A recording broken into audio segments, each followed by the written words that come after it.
What's up, everyone? It's Q from Retro Q Gaming, and I want to talk about a bad culture that has developed, especially over the last, we'll call it 3.5 to 4 years. So, what culture am I talking about? That culture is the release broken now and patch later culture. So it's something that, yes, has been around from previous generations, but specifically the 7th generation with the Xbox 360 and PS3, but it's become increasingly more prevalent and almost a given at this point ever since November of 2013 with the 8th console generation with the Xbox One and the PS4.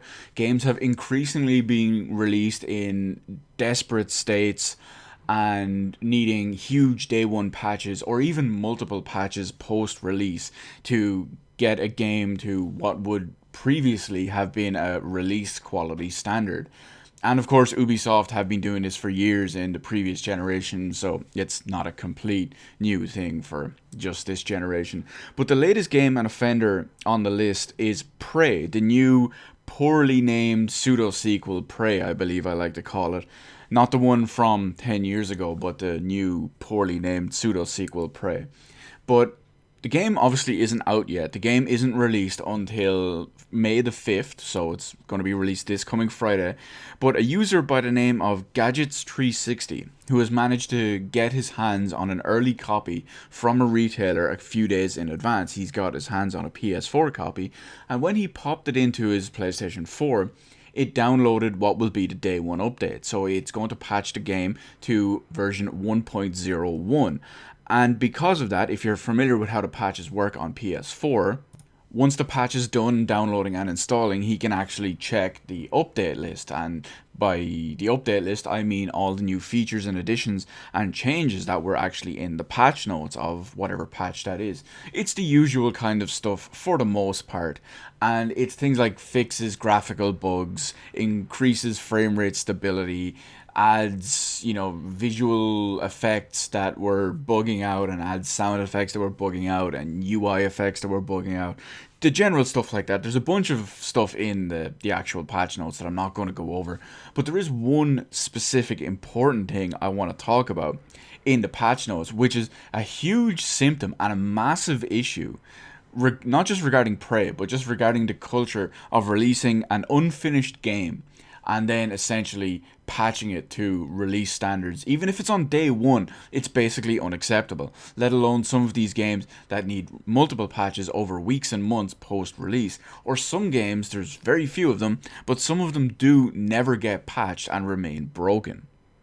So the one glaring release note in these patches that stands out and just jumps as a huge issue and symptom, and God, I can't even think of an extra word to describe it. But basically, a systemic problem with the whole release broken now patch into release standards later is this particular one here.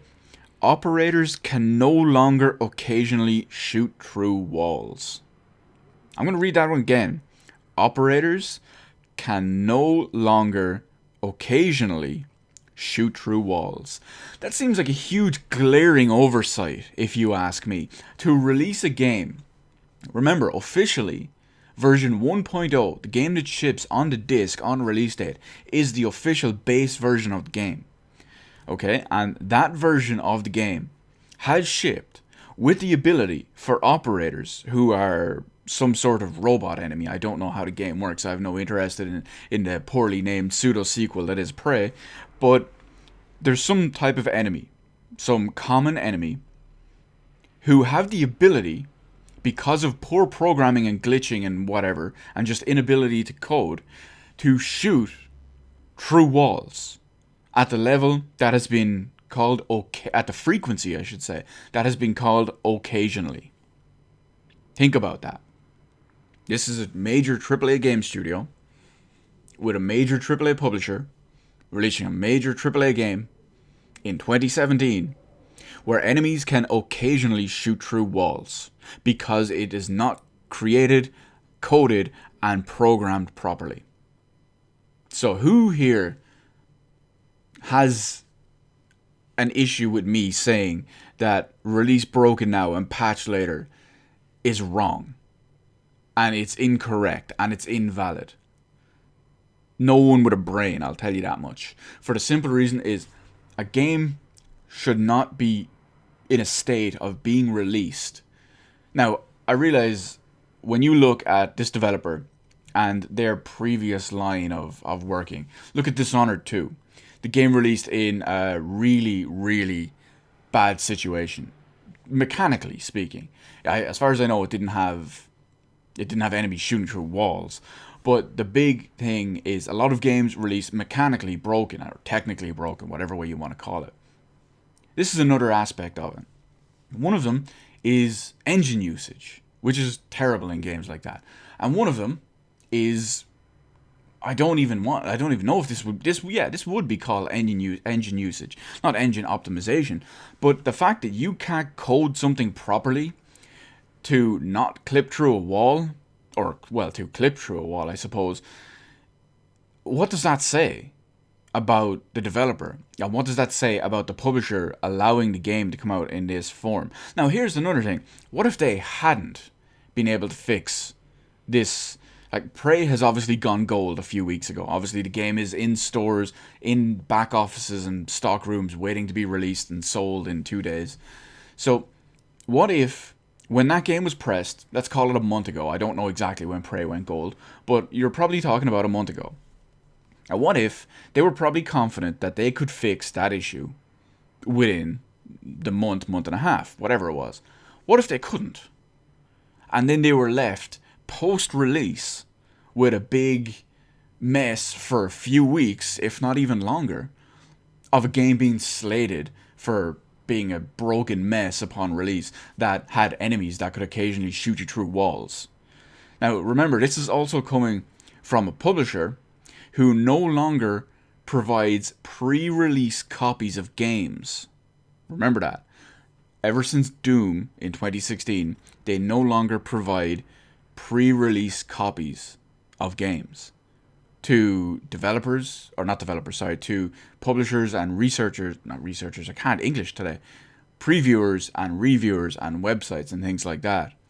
So these people can no longer give you the pre-release version of the game. Because think about it. If they had given pre-release copies before the patch went live, there would be a huge fiasco about this. This would be, I could guarantee you, this would be everywhere.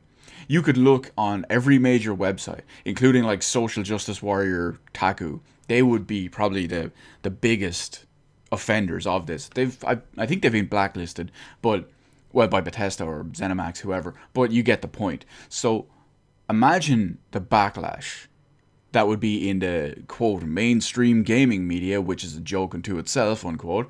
So you could imagine what that would be like and what would be all over the place. You can see the articles and the headlines now. It would be an absolute shit show. Absolute mess. So what do you think about the culture? I think it's absolutely unacceptable. It's not going to change, unfortunately, and it needs to change, but it's not going to, because there's a reason why Microsoft and Sony got rid of their huge exorbitant fees from the previous generation to patch games, and now they're just pushing and shoveling out games that are absolute messes and patching them for free for months just because they didn't want to delay a game. Bethesda and ZeniMax would never, they wouldn't delay this game to actually release it so enemies couldn't shoot through walls. That's silly. Why would anyone delay a game to release it in a state to fix a glitch or a bug where their poor programming allowed enemies to shoot through walls? That's just silly to expect a games company to do that. Oh wait, no it's not. Enough said. Anyway, let me know what the deal is, what you think about the whole bullshit culture we have with this. Battlefield 4 is a huge example. Homefront: The Revolution, I can't even say that seriously. That is technically a perfect example, but that game will never be fixed and never be anything. But so many games these days that release have broken day one releases. Even after day one patches, they can continue to be broken for weeks and months. There can just be absolute messes. Let me know what you think about all those situations. You can give me examples with specific games, or you can just talk in general.